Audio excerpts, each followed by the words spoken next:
Bom dia, povo. Bom dia. Aguarda mais um pouquinho aí.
Aguardar um pouquinho.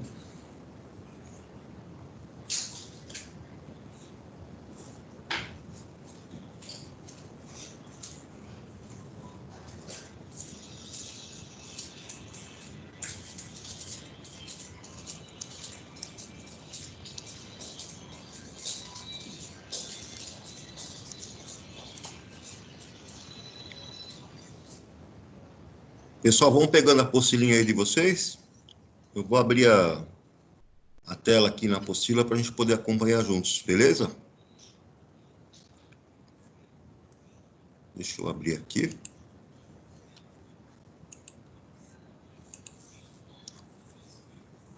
Vamos lá. Todo mundo está enxergando aí a telinha com a apostila? Não. Abriu aí? Não. Agora abriu. Agora abriu? Beleza, então. Bom, a última aula que vocês devem ter visto era a respeito lá da distribuição eletrônica, né? Por nível e subnível. E a formação lá dos íons, né? Quando o nosso átomo perde elétrons, forma lá os cátions. Quando o nosso átomo ganha elétrons, forma os ânions. Então, vocês devem se lembrar, né, no vídeo que vocês assistiram, só para a gente dar uma relembrada aqui. Vou mostrar para vocês aqui na apostilinha. Eu tenho aqui o ferro, né? Estão vendo ele aqui? Olha aqui o nosso amiguinho ferro. O ferro tem número atômico 26, tem 26 prótons, portanto, 26 elétrons por ser um átomo neutro.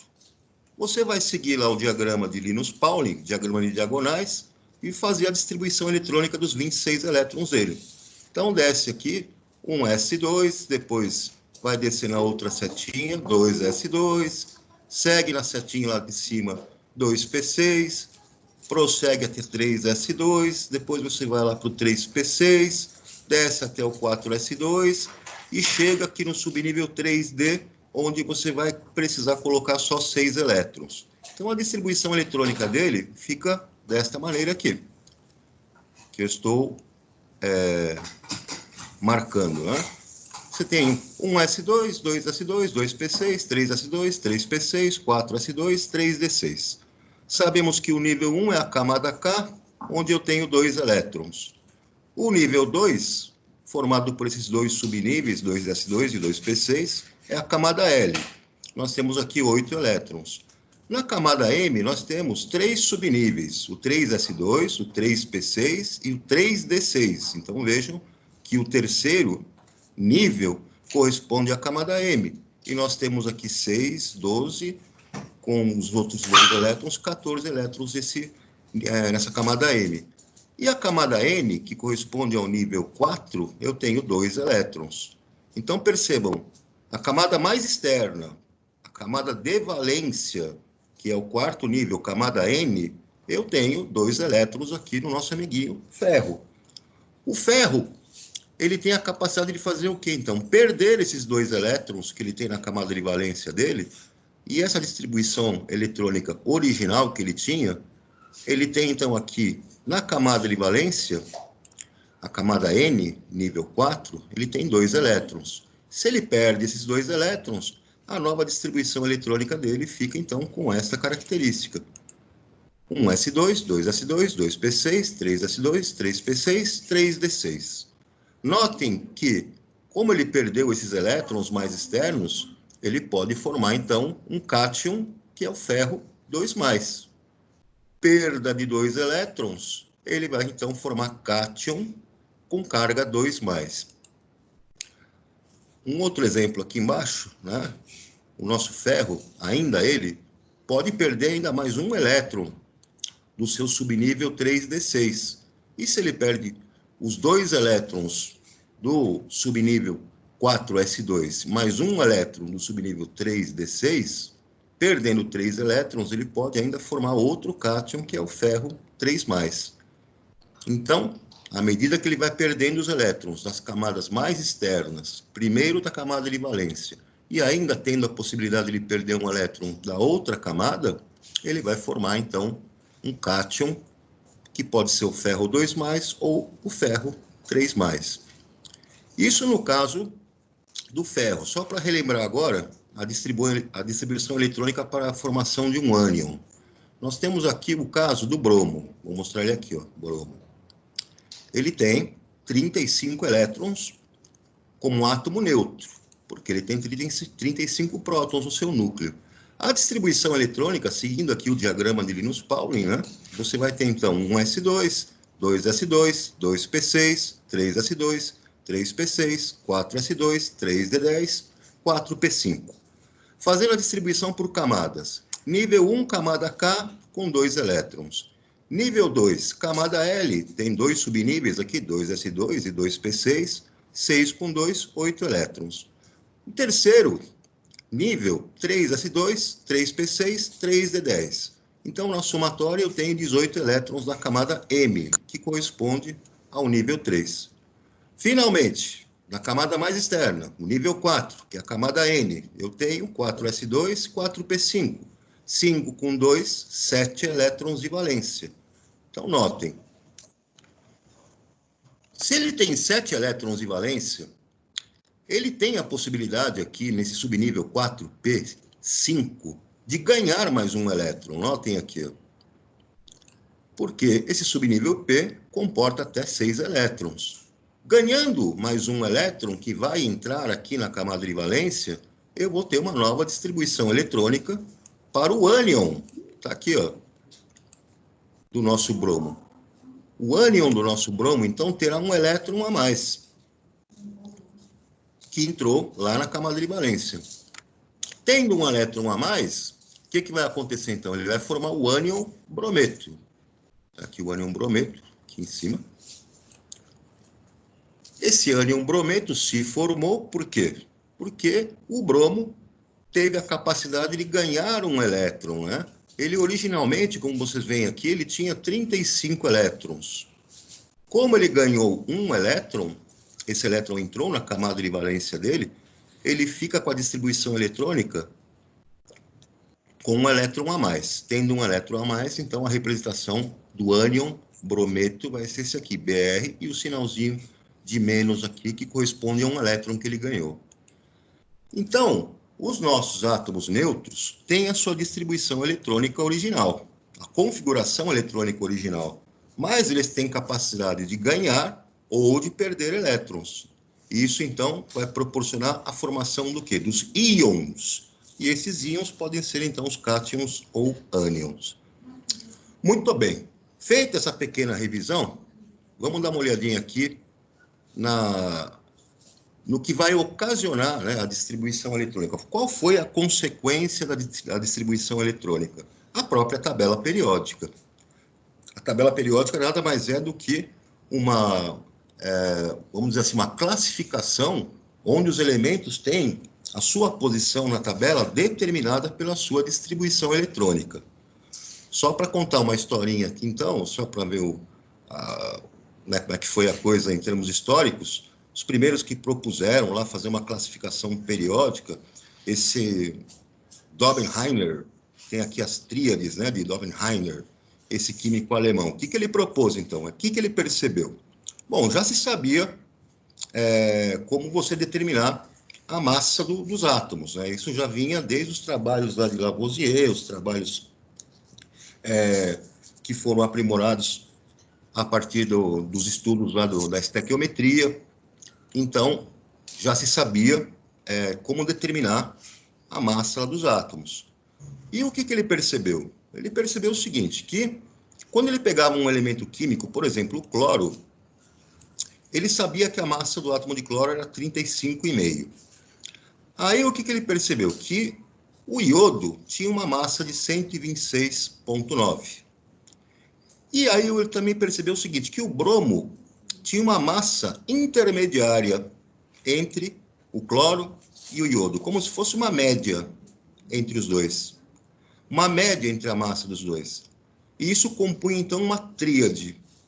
Ele achou interessante isso porque para outros elementos acontecia a mesma coisa. O cálcio tinha uma massa de 40,1. O bário, uma massa de 137,3. E o estrôncio tinha uma massa intermediária, um valor médio entre os dois. Então, ele se encaixava aqui entre esses dois. E isso formava uma outra tríade. E uma coisa que também era interessante era que cloro, bromo e iodo eram elementos químicos que compunham substâncias que tinham propriedades parecidas. Era interessante isso. Eles tinham propriedades químicas, propriedades que faziam com que eles tivessem semelhanças. A mesma coisa o cálcio, o estrôncio e o bário. Também tinham propriedades químicas semelhantes. Eles formavam substâncias com semelhanças. Eles compunham estruturas que tinham semelhanças. Então, essas tríades, ele começou a encontrar algumas, né, situações onde alguma coisa indicava que esses elementos deveriam estar agrupados, né, nessa tríade, e eles estavam agrupados por uma razão de comportamento químico. Além disso, o comportamento químico deles estava associado lá à massa, né? Um valor crescente de massa. Bom, continuaram lá os estudos, apareceu aqui esse francês, o Jean Courtois, está aqui o nomezinho dele, e ele resolveu fazer também uma classificação baseado no aumento da massa, né? Ele usou a massa atômica dos elementos. Mas aí o que ele fez? Ele começou a colocar a classificação para ele seguindo um parafuso, né? Esse parafuso, como se essas ranhuras do parafuso fossem seguindo numa espécie de aumento de massa atômica. E o que acontecia? Conforme ele ia colocando os elementos seguindo essa lógica de uma ranhura de parafuso, ele percebia que quando ele passava aqui linhas verticais em alguns pontos, ele percebia que esses elementos tinham também propriedades químicas semelhantes, análogas. eles se comportavam de maneira semelhante. Então, dentro da sequência do parafuso dele, ele pegava aqui, por exemplo, o lítio, o sódio e o potássio, e ele percebia que eles tinham mesmo as propriedades químicas. Na outra vertical, ele pegava o flúor e o cloro, também tinham mesmo as propriedades químicas. Outra vertical, tinha o berílio, tinha o magnésio, cálcio, e idem, mesmas propriedades. E assim sucessivamente. Então, ele começou a perceber que dava para se ampliar, né, o mapa de classificação que tinha sido proposto lá com as tríades de uma forma um pouco mais completa. Bom, a coisa foi avançando. O nosso amigo aqui, em inglês, o Newlands, era um cara que gostava de música, achava que a música era sensacional, então, o que ele propôs lá? Sabia-se lá que, em termos de música, você tem 7 notas musicais, né?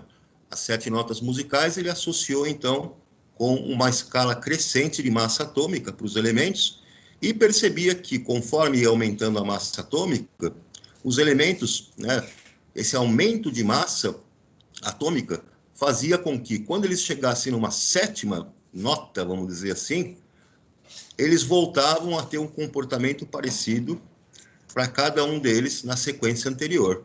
Então, uma sequência de notas musicais, ele pensava, gerava uma sequência de elementos que, quando se repetissem nos outros tons, eles teriam as mesmas propriedades químicas, teriam semelhanças. Então, é como se você pegasse um dó, ré, mi, fá, sol, lá, si. Quando você voltasse para o dó, o elemento logo abaixo, na escala crescente, tinha as mesmas propriedades químicas do que tinham os elementos da sequência anterior. Os caras deram risada dele, acharam que o cara era maluco, mas você não vai querer misturar música com química, não tem nada a ver isso. Mas ele colaborou em que sentido? No sentido de você começar a pensar nos períodos da tabela periódica moderna, as sequências que nós temos nas linhas da tabela periódica. Isso foi uma contribuição importante, né? Finalmente, nós tivemos aqui o nosso russo Mendeleev, né? Em contribuição com um alemão, o Mayer, eles começaram a organizar a tabela periódica, propor uma organização em ordem crescente de massa atômica. Então, aqui, nós temos o documento original lá do Mendeleev, né? Como ele começou a colocar os elementos numa ordem crescente, organizando já numa configuração de linha e coluna, em termos de aumento de massa atômica, e ele percebeu que quando ele começava a organizar em linha e coluna, a partir do aumento da massa atômica, os elementos que tinham propriedades químicas semelhantes acabavam caindo numa mesma coluna. E alguns elementos, inclusive, que não haviam sido descobertos ainda, deixavam locais vazios, né? Vagas nessa tabela que ele organizou. E com isso, ele conseguiu prever a descoberta de outros elementos químicos que mais tarde foram descobertos e foram inseridos na classificação que ele havia feito. Bom, o que aconteceu mais para frente lá? Depois que se descobriu lá que os átomos, né, tinham lá uma composição nuclear de prótons e nêutrons, o Moseley, né, já tinha proposto, então, que você fizesse uma classificação periódica em colunas e linhas, numa tabela, mas não mais com o critério de aumento de massa atômica, mas utilizando um critério de aumento de número atômico, de quantidade de prótons. E aí ficou, então, estabelecido que os elementos químicos, né, que seriam identificados a partir do seu número atômico, da sua quantidade de prótons, seriam organizados numa tabela de linhas e colunas, numa sequência crescente de número atômico. Então, isso foi sendo melhor organizado, né, e chegamos, então, na tabela periódica atual, né, na sua organização, como vocês podem ver aqui. Nossa tabela periódica atual, nós temos aqui 118 elementos químicos que estão organizados em linhas, que são chamados períodos, e colunas, que são chamados de grupos ou famílias. Então, está aqui a organização que é feita hoje na nossa tabela periódica. Temos, então, as linhas, que são chamadas de períodos. Nós temos 7 períodos, lembre-se que 7 períodos deve estar associado também a 7 camadas eletrônicas, né? E temos aqui os grupos, né, os 18 grupos da tabela periódica. Nesses 18 grupos, eles vão ser chamados também de famílias. O que acontece aqui tem alguns elementos aqui que estão nessa cor rosinha e vermelhinha, eles, nesta posição, foram retirados e passados aqui para baixo da tabela. Os lantanídeos e os actinídeos, né, a série de lantanídeos e actinídeos. Eles foram passados aqui para baixo da tabela simplesmente por uma razão de praticidade. Se esses dois períodos fossem colocados aqui, com essa série de elementos, a tabela periódica ficaria muito larga. E uma tabela muito larga não é muito prática de se trabalhar, não é? Então, eles foram retirados e foram colocados aqui na parte de baixo. Então, vem aqui as definições, pessoal. O que acontece? As linhas orientais, as linhas horizontais, então, vão ser chamadas de períodos, tá certo? E as colunas verticais são conhecidas como grupos. Existe, então, uma classificação para esses grupos, alguns que têm alguns nomes especiais, que está colocado aqui do lado, que eu vou mostrar para vocês. O grupo 1, tá? Ele é chamado, então, de grupo dos metais alcalinos. O grupo 2, chamado de metais alcalinos terrosos. O grupo 13, também chamado de grupo do boro. O grupo 14, também chamado de grupo do carbono. O grupo 15, chamado de grupo do nitrogênio. O grupo 16 tem o nome de calcogênios, são os calcogênios. O grupo 17, também conhecido como halogênios. E o grupo 18, que é chamado de grupo dos gases nobres. O que tem de especial nesses caras? Esses grupos que eu citei aqui para vocês, eles são chamados, então, de elementos químicos representativos. Por que representativos? Porque eles têm uma propriedade especial. Essa propriedade especial qual é? O grupo que lhe pertence, o número desse grupo, indica a quantidade de elétrons na camada de valência que ele tem na sua distribuição eletrônica. É exatamente isso. Quem está no grupo 1, que é metal alcalino, tem 1 elétron de valência. Quem está no grupo 2, tem 2 elétrons de valência. Quem está no grupo 13, veja, tem 3 elétrons de valência. Lá no grupo 14, 4 elétrons de valência. Grupo 15, 5 elétrons de valência. Grupo 16, 6 elétrons de valência. Grupo 17, 7 elétrons de valência. E grupo 18, 8 elétrons de valência. Então, vejam que há uma relação do grupo ao que o elemento pertence com a quantidade de elétrons de valência que ele possui. E isso vai ocasionar propriedades químicas semelhantes. Já os elementos que estão na parte interna da tabela periódica, aqueles que vão do grupo 2 até o grupo 12, esse bloco de elementos que está aqui, eles são chamados de elementos de transição. Esses elementos de transição já não seguem essa mesma regrinha que os elementos representativos. Esses elementos de transição podem ter 2, podem ter 3 elétrons de valência. E, normalmente, esses elétrons de valência, para os elementos de transição, são localizados em subníveis D na distribuição eletrônica. Então, só para vocês terem uma ideia aqui dos elementos representativos, né? Ele dá um exemplo aqui do berílio, do magnésio e do cálcio. Esses caras estão no mesmo grupo da tabela periódica, estão lá no grupo 2. Veja que a distribuição eletrônica deles, por camada, para o berílio, com 4 elétrons, camada K2, camada L2, 2 elétrons de valência. Para o magnésio, com 12 elétrons de valência, camada K2, camada L8, camada M2. Para o cálcio, com 20 elétrons para distribuir, camada KL, camada K2, camada 8, né, L8, e camada M8, camada N2. 2 elétrons de valência também. Ou seja, eles estão no mesmo grupo, grupo 2, dos metais alcalinos terrosos, porque todos eles têm 2 elétrons na camada de valência. Uma outra coisa interessante, a quantidade de camadas de valência indica qual é o período em que se encontra o elemento químico. Então, se o elemento químico tem, na sua distribuição eletrônica, 2 camadas eletrônicas, ele vai estar no segundo período. Se o elemento químico tem 3 camadas eletrônicas na distribuição, ele vai estar no terceiro período, terceira linha. Se o elemento químico tem 4 camadas eletrônicas, ele vai estar no quarto período, e assim por diante. Então, um outro exemplo aqui para nós observarmos na distribuição eletrônica dos caras, né? O cálcio. Esse cálcio, então, tem 20 prótons, portanto, 20 elétrons para distribuir.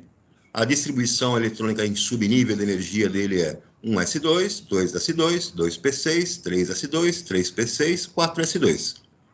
A distribuição eletrônica em camadas, então, camada K com 2 elétrons, camada L com 8 elétrons, camada M com 8 elétrons, camada N de valência com 2 elétrons. Percebam, então, que na camada de valência, ele tem 2 elétrons, então ele deve estar no segundo período. E se ele tem 4 camadas eletrônicas, ele vai se encontrar, ele vai se encontrar no quarto período, e como ele tem 2 elétrons de valência, ele vai estar no grupo 2. Então, vejam aqui as características da distribuição eletrônica. Ele tem 4 camadas, K, L, M e N, então ele vai estar no quarto período, na quarta linha da tabela. Ele tem 2 elétrons de valência, então ele vai estar no grupo 2, grupo dos metais alcalino terrosos. Outro exemplo para o bromo, número atômico 35, a distribuição eletrônica dele em subníveis de energia. Está aqui, os 35 elétrons distribuídos lá com o diagrama de diagonais. Então, você vai ter na camada K, 2 elétrons, na camada L, 8 elétrons, na camada M, 18 elétrons, na camada N, de valência, 7 elétrons. Então, o que nós podemos concluir? Se ele tem 7 elétrons na camada de valência, ele está no grupo 7. Desculpa, no grupo 17 ou 7A. Essa terminologia A, né? Se você falar grupo 1 ou 1A, 2 ou 2A, ainda é usado hoje em dia, né? E o PAC não recomenda mais que nós utilizemos essa regra, essa nomenclatura com as letras. Então, nossa conclusão. A distribuição eletrônica para o bromo tem 4 camadas eletrônicas, K, L, M e N. Portanto, ele está no quarto período, quarta linha da tabela periódica. Nós temos 7 elétrons na camada de valência. Então, o nosso amigo bromo está no grupo 17. Ele é um halogênio, grupo 17. Antigamente se falava grupo 7A. Não se faz, não se recomenda mais essa nomenclatura. Então, vamos assumir aqui grupo 17. Ok, pessoal? Dúvida até aqui? Dúvidas ou não?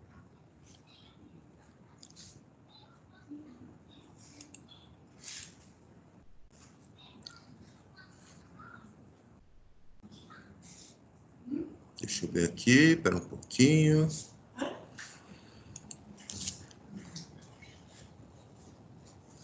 Vou tentar voltar aqui.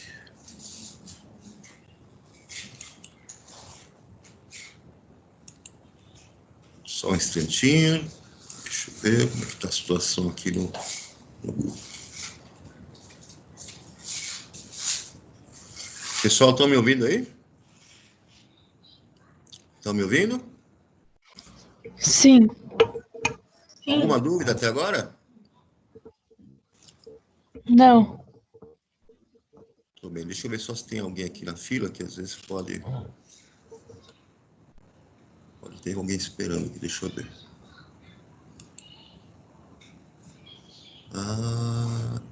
Vamos lá. Maravilha.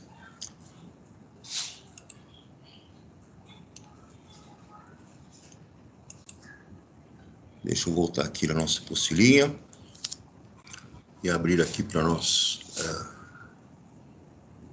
prosseguirmos. Vamos ver, vamos ver. Estão enxergando aí? Deu para abrir? Sim.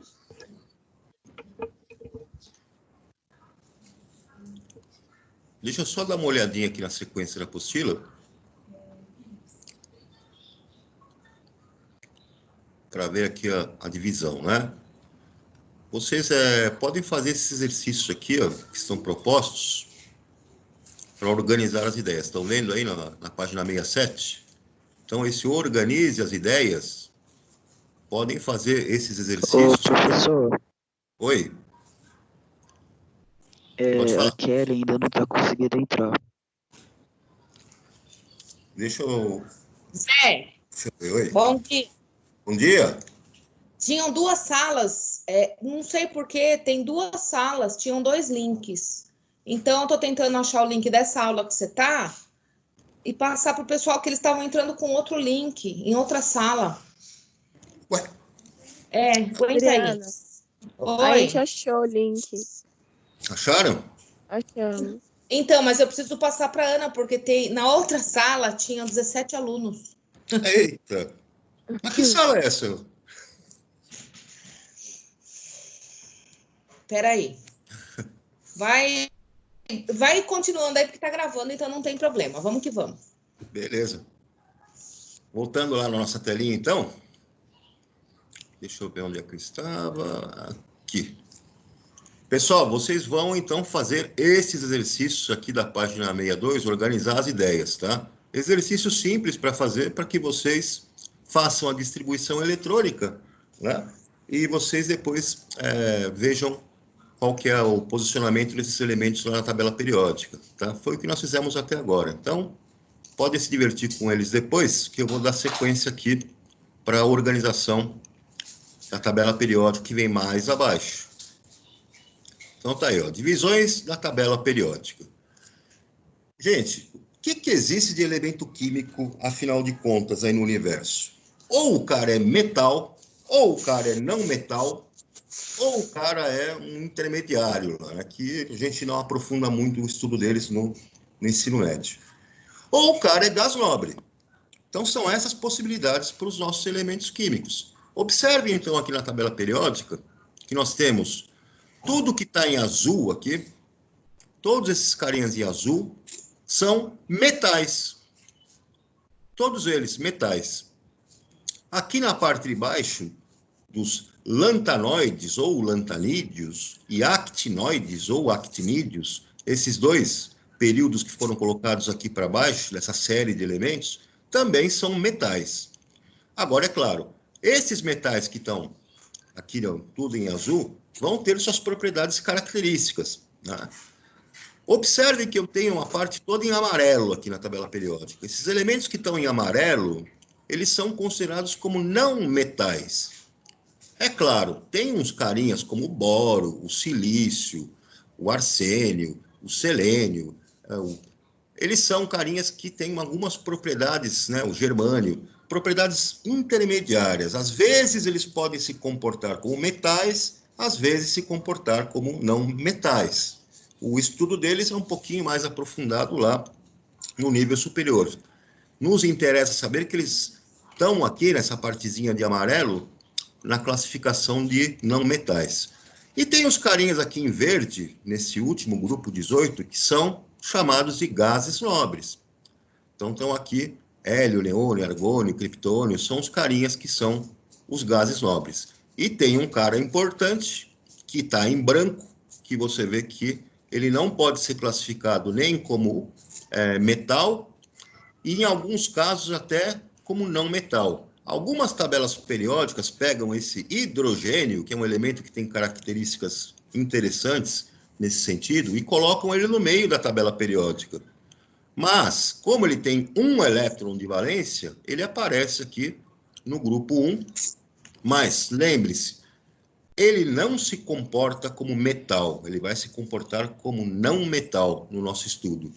Lá na frente, nós sabemos, lá no estudo a nível superior, que ele tem um comportamento também que pode ser dúbio, pode se comportar como metal ou não metal. Mas, para nós, não vamos mexer com isso. ele vai ficar aqui no grupo 1, na tabela periódica, por ter um elétron de valência, mas ele é um não metal. Ok, turma? Vamos baixando aqui, e aí vem algumas características dos elementos químicos com relação à sua classificação. Metais. O que os metais têm que é uma propriedade comum a todos eles, né? Bom, metal, característica básica dele.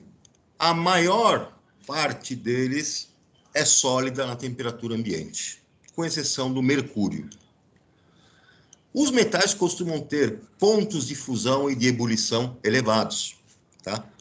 Os metais têm brilho característico. Então, se você der um polimento no metal, ele vai oferecer para você um brilho que é característico, brilho metálico. Os metais são excelentes condutores de eletricidade, conduzem corrente elétrica muito bem. Os metais também conduzem calor muito bem. Oi? Oi? Tem muita gente que não consegue entrar na aula, estão ficando meio estressados. Estão reclamando bastante. Quem tá falando? Bom dia, quem tá falando? A Yasmin do nono B. Yasmin, eu já passei o link correto, as pessoas estavam na sala errada, não sei o que aconteceu.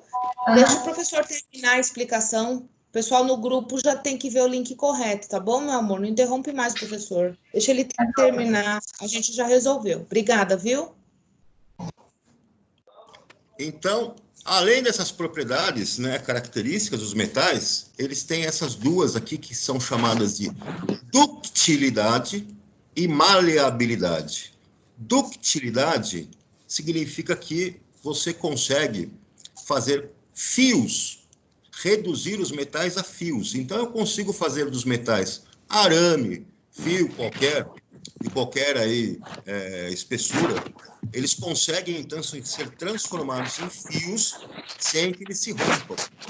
E outra propriedade deles é a maleabilidade, ou seja, eu consigo transformar os metais em lâminas, reduzi-lo a lâminas. Consigo fazer chapa, né, com os metais, por exemplo. Já os não metais, eles têm as características totalmente opostas ao dos metais, né? Eles costumam ser substâncias que têm temperaturas de fusão e ebulição baixas, relativamente baixas. Eles não conduzem eletricidade bem, não conduzem calor bem, costumam ser opacos, costumam ser materiais que são frágeis, né? Não tem resistência mecânica.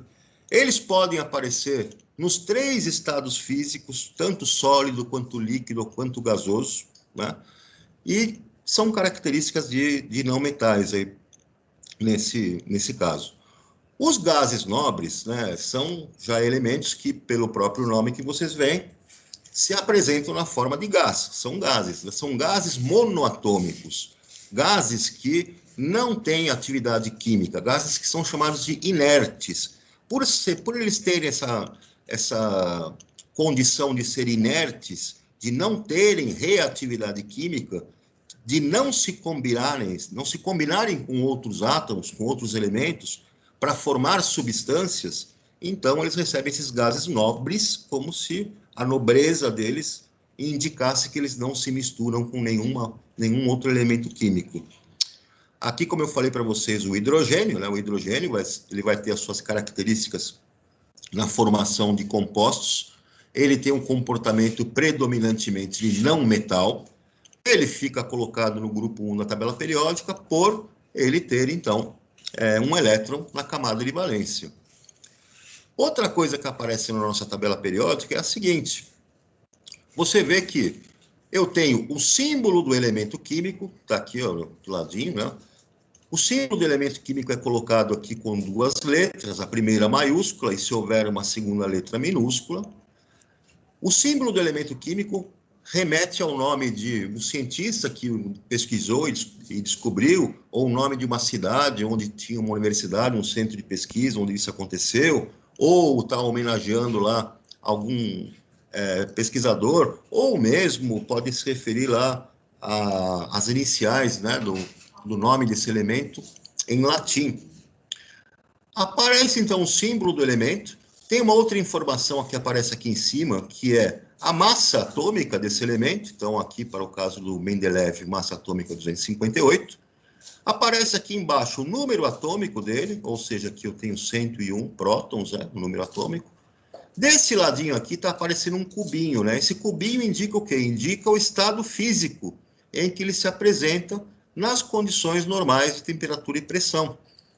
E aqui, ó, do outro lado direito, aparece a distribuição eletrônica dele. Aparece, então, a distribuição eletrônica por camadas, né? E aparece a distribuição eletrônica por nível e subnível. Ainda pode aparecer outras informações aqui dentro, indicando se o nosso elemento químico é natural ou artificial, se ele aparece na natureza ou se ele foi sintetizado em laboratório, e se ele apresenta atividade de radiação, de radioatividade. Ele pode ser um elemento radioativo ou não. Então, tem uma outra classificação aqui, pessoal, que diz o seguinte: quem são os elementos naturais e quem são os elementos artificiais, né? Os elementos naturais são aqueles encontrados em laboratório e os elementos artificiais, todos aqueles que foram sintetizados, né, em laboratório. Então, só para ter uma ideia aqui, pegando a tabela periódica, nós chegamos aqui até o urânio, né? O urânio vai ser o último elemento que nós temos aqui, dentro da linha de aumento de número atômico, que é encontrado na natureza.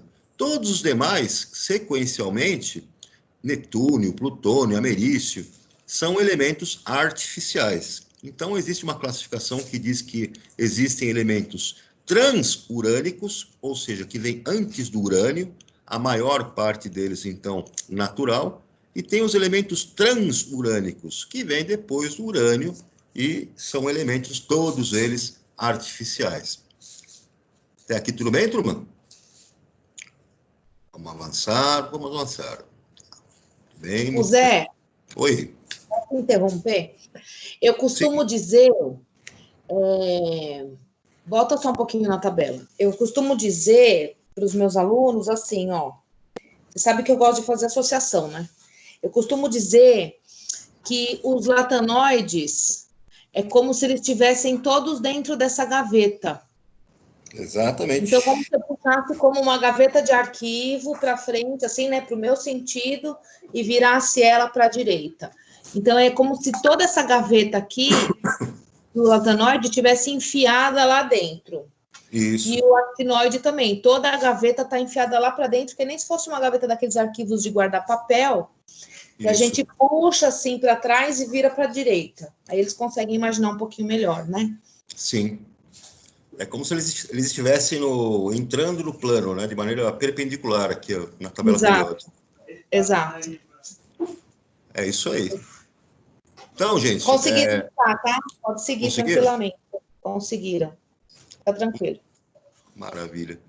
Então, ó, seguindo aqui adiante, né, quando vocês estiverem lá no primeiro ano do ensino médio, vocês vão ter um aprofundamento, né, dessa tabela periódica com relação à distribuição eletrônica, e aí vocês vão conseguir associar as propriedades, né, dos elementos químicos de acordo com a posição em que eles se encontram lá na tabela periódica. Vocês têm essas atividades aqui, olha só. Tem atividades aqui na página 64 para vocês se divertirem. Olha que legal, olha, sensacional. Atividades aqui na página 64. Temos aqui, ó, página 65. Belo divertimento aqui para vocês. Vamos adiante. Olha aí na página 66, para vocês aqui se divertirem. Vão fazer bastante distribuição eletrônica aqui, localizar os elementos aí na tabela. E, finalmente, aqui tem uma leitura a respeito dos elementos químicos, né, recém-descobertos, aí, que vão completando a tabela periódica, né, moderna, a partir de elementos que são obtidos lá por colisores de partículas, aceleradores de hadrons, então, equipamentos lá sofisticados onde eles conseguem sintetizar e obter os novos elementos químicos, né? Algumas perguntinhas para vocês responderem aqui com relação ao texto, né? Da página 67.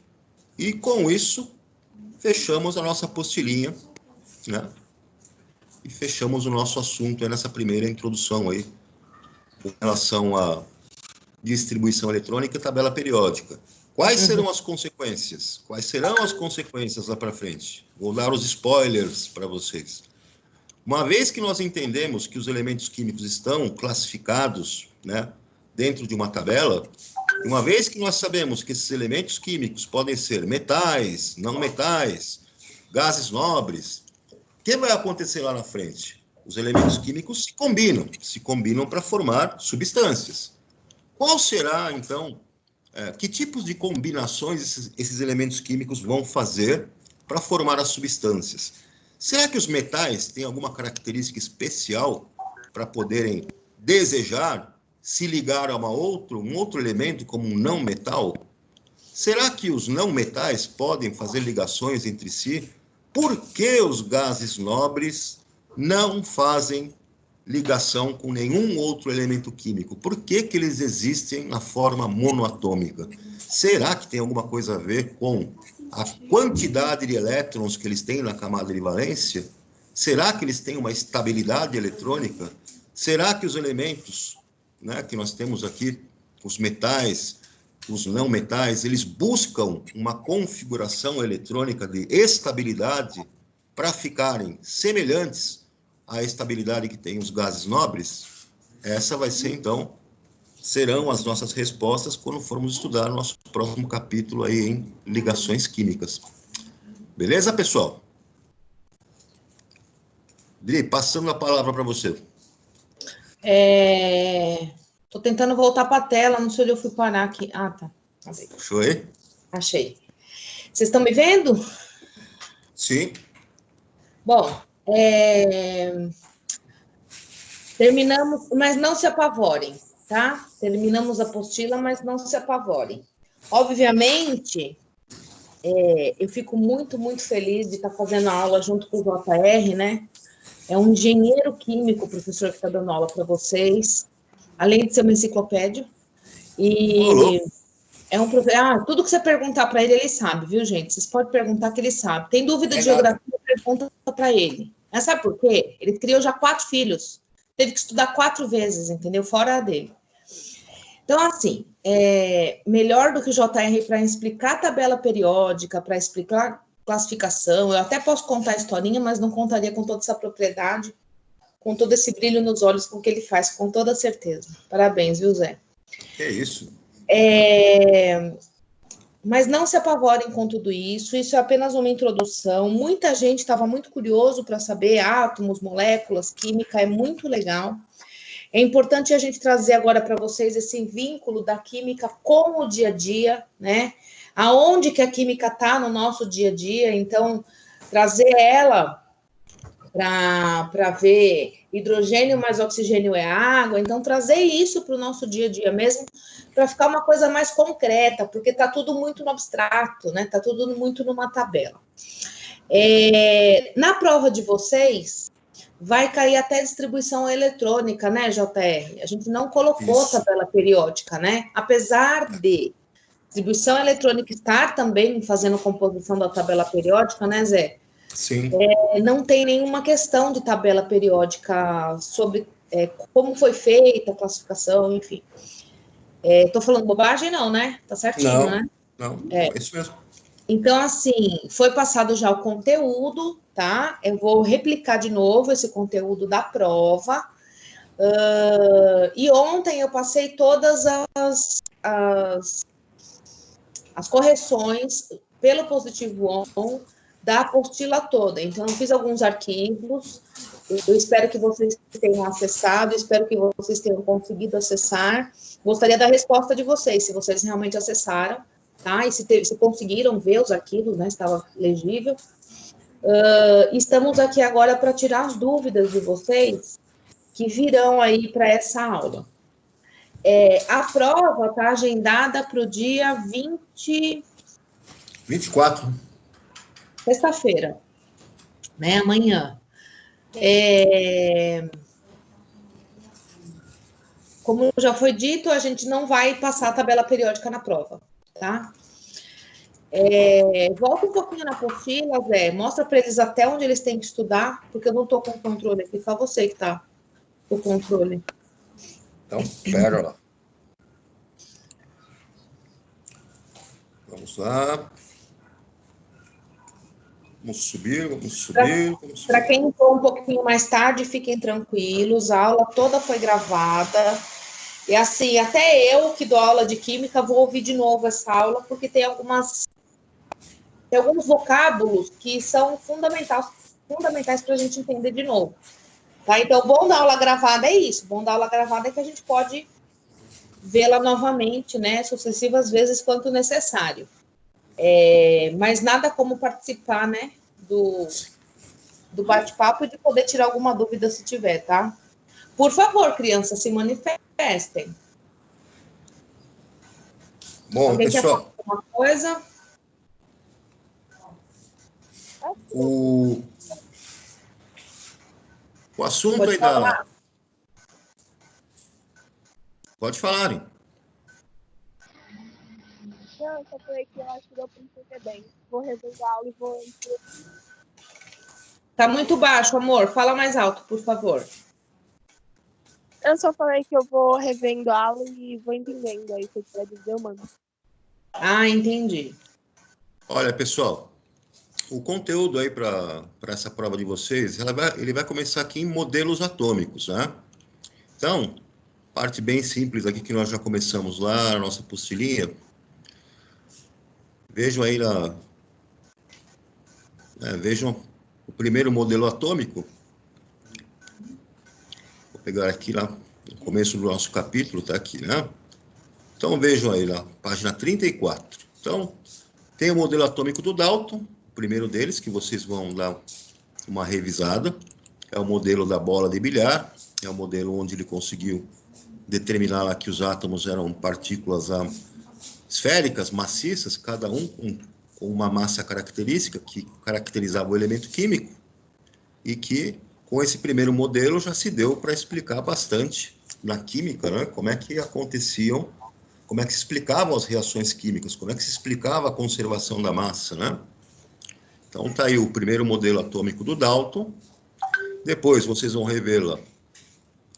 Depois do modelo atômico do Dalton, vão passar para o modelo do Thomson. Vocês sabem que conforme há uma evolução na tecnologia, com algumas novas informações, com novos recursos, você começa, então, a melhorar, a aprimorar o seu modelo.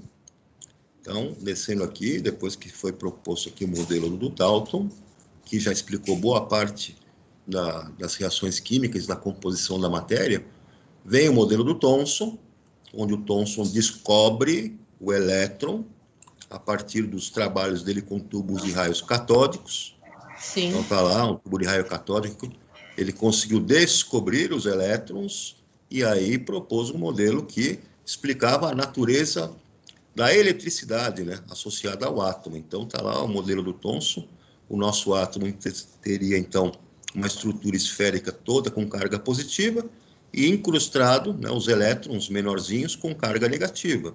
Isso explica, então, boa parte do comportamento da eletricidade, em termos de eletrostática, né? Depois os caras descobrem lá os raios X, e isso vai fazer, então, com que avance mais um pouco o modelo. Como é que o Rutherford, que propôs um outro modelo, chegou, né, à conclusão que ele tinha? Alguém teve que descobrir a radioatividade. E uma vez que descobriu a radioatividade, ele utilizou, né, esse tipo de comportamento, essa propriedade, para fazer um experimento onde ele, né, conseguiu criar o modelo dele, propor o modelo dele, né? No modelo dele, ele propôs aqui, então, no experimento que ele fez, bombardear uma lâmina de ouro, né, com um feixe de partículas alfa, proveniente lá de um material radioativo, polônio, e com esse anteparo que ele tem, que é um anteparo que tem comportamento fluorescente, ele via que havia uma dispersão no feixe de partículas alfa, e isso, então, permitiu com que ele entendesse, né, propusesse que o átomo não era uma esfera maciça, mas sim teria um núcleo de carga positiva e os seus elétrons ocupariam uma região ao redor, um espaço vazio ao redor, em movimento. Esses elétrons, então, estariam girando aqui com suas cargas negativas, orbitando ao redor desse núcleo. Então, a proposta dele, já que o átomo, então, seria formado por um núcleo de carga positiva e uma eletrosfera, onde estariam os elétrons girando de carga negativa. Aí começa a avançar, porque o eletromagnetismo gerou um problema nesse caso. O problema era que, como esses elétrons de carga negativa não eram atraídos para o núcleo de carga positiva, já que eles estavam em movimento, e toda partícula que tem carga elétrica em movimento emite energia. Isso o eletromagnetismo já sabia. E emitiria energia perdendo velocidade. Perdendo velocidade, cairia no núcleo, e aí o átomo ia colapsar. Como resolver esse problema? Bom, o Bohr, né, propôs os níveis de energia a partir de postulados. Ele usou algumas equações matemáticas de uma ciência que estava começando a ser desenvolvida, a mecânica quântica, e com estudos que ele fez a partir dos espectros atômicos, né, dos elementos, que eram provenientes lá do velho e conhecido tubo de raios catódicos, ele fez alguns postulados que diziam, então, que a eletrosfera ela era organizada em camadas eletrônicas ou níveis de energia. Então, eu tenho um núcleo lá do meu átomo e eu tenho as camadas onde os elétrons vão ficar de uma maneira estacionária. Eles pertencem a essa camada ou esse nível. Então, tem um primeiro nível de energia, tem um segundo nível, tem um terceiro nível, e isso vai, então, aumentando conforme aumenta a energia desse elétron. Esses níveis de energia, então, estabelecidos, determinam que os elétrons devem ficar nos seus níveis originais. Mas um elétron pode receber uma energia externa, ele pode absorver uma energia externa, que pode ser calor, pode ser radiação, pode ser algum tipo de energia, onde, uma vez absorvida, ele consiga saltar para um nível mais energético, para um nível mais externo. Ele dá um salto quântico. Nesse salto quântico, ele permanece num nível externo mais energético, mas ele tem que voltar para o seu nível original. Quando ele volta para o nível original, ele devolve essa energia na forma de luz, na forma de um tipo de radiação. Então, isso explica o fenômeno da incandescência, o fenômeno da fluorescência. Por que você, quando coloca lá uma barra de ferro no fogo, ela começa a esquentar e começa a ficar vermelhona, incandescente? Porque os elétrons lá do ferro, eles estão saltando para um nível mais externo, porque ganharam energia na forma de calor, e quando eles voltam para o seu nível original, eles devolvem essa energia na forma de luz. Então, alguns fenômenos, né, da fluorescência eram explicados a partir do modelo do Bohr. O que acontece? Foi avançando lá, os nossos amiguinhos foram avançando nos modelos propostos, né? Foi descoberto o nêutron, foi descoberto lá também que nós tínhamos subníveis de energia presentes a partir de estudos lá da mecânica quântica, e aí nós chegamos no modelo moderno, que é o modelo onde vocês viram que nós temos lá os subníveis S, P, D e F, e a distribuição eletrônica que nós fazemos a partir lá do diagrama de Linus Pauling. Então, essa primeira parte do estudo que vocês vão fazer, é a primeira parte, né, do conteúdo aí que nós temos lá para a nossa prova. Vamos avançar um pouquinho aqui, ó, nos átomos e suas partículas. Isso aqui é bem simples, vocês sabem como é que eu tenho a composição lá do nosso átomo. Ele tem prótons, nêutrons e elétrons, né? Então, nós sabemos o que é número atômico, que é a quantidade de prótons. Sabemos o que é número de massa, que é a soma dos prótons e os nêutrons, né? Então, sabemos como determinar a carga nuclear. Vamos avançando no conteúdo de vocês e chegamos aqui, ó, lá na distribuição eletrônica, em camadas eletrônicas, nível e subnível de energia. Sim. Aqui tem um exercício que eu deixei para vocês fazerem, né? Aqui, aí o diagrama de Linus Pauling, para vocês também vão trabalhar com ele, tá? Aqui, distribuição eletrônica, que nós demos uma pequena olhada hoje, bem rápida. Isso organiza as ideias que eu pedi para vocês fazerem, se não Se não fizeram, já aproveita e vai treinando.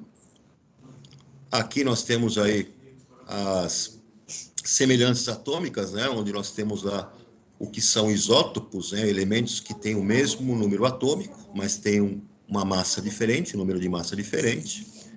Nós temos lá os radioisótopos, né, que são elementos que são radioativos. Aqui ele faz uma menção, eu não sei se vai fazer a menção aqui aos isóbaros, aqui está, os isóbaros, os isótonos, né? Os isóbaros, elementos que têm a mesma massa, o mesmo número de massa, né? Isótonos, elementos que têm o mesmo número de nêutrons. Então, é bem simples, né, para vocês poderem trabalhar. Eu tenho uma dicasinha isso daí, Zé. Sim. No isótopo, como é isótopo, é o P de próton. Isótono é o N de nêutron. Então, já dá uma ajuda para mostrar que é igual, né? Então, no isótopo, que tem P, número de prótons é igual.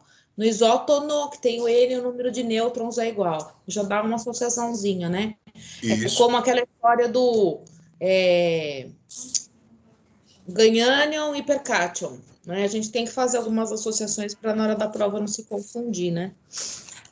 E é justamente aqui o próximo assunto, né, que eles vão estar estudando. Formação dos cátions, formação dos ânions, né? Os cátions perdem elétrons, os ânions ganham elétrons. Todos eles são denominados também íons, né? Então, esses íons, elementos que ganharam ou perderam elétrons, que formaram cátions ou ânions. Veio aqui a distribuição eletrônica, que vocês já viram, né? Todo esse processo. E para aqui, tá? Para aqui, porque a próxima parte aqui na página 59 já é com relação à tabela periódica. Então, vamos até a página 59, distribuição eletrônica e formação de íons. Até o comecinho da página 59, né? Praticamente até a 58, finalizando. Gente, é fundamental assistir de novo a aula do JR, que tá mandei para vocês, essa aula tá lá no Positivo On como atividade, tá? Se alguém falar que não tá vendo o link, tá no Positivo On, tá? Também tá no YouTube.